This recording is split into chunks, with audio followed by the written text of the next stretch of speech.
geht Coffee Break German. Hallo und herzlich willkommen zu einer weiteren Folge von Coffee Break German to go.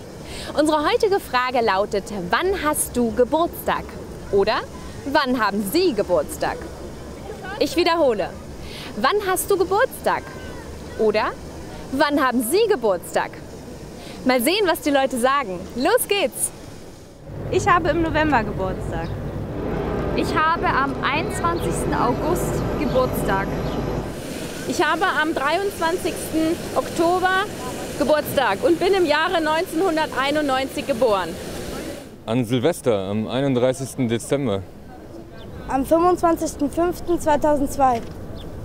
Ich habe Geburtstag am 5.04.2000. Ich habe am 26.02.2002.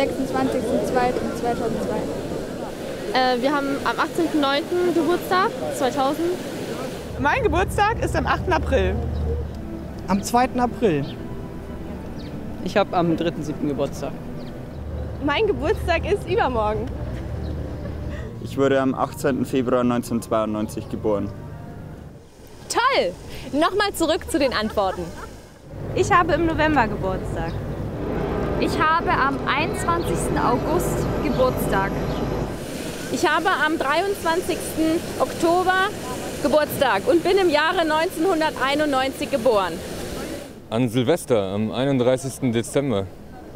Am 25.05.2002. Ich habe Geburtstag am 5.04.2000. Ich habe am 26.02.2002.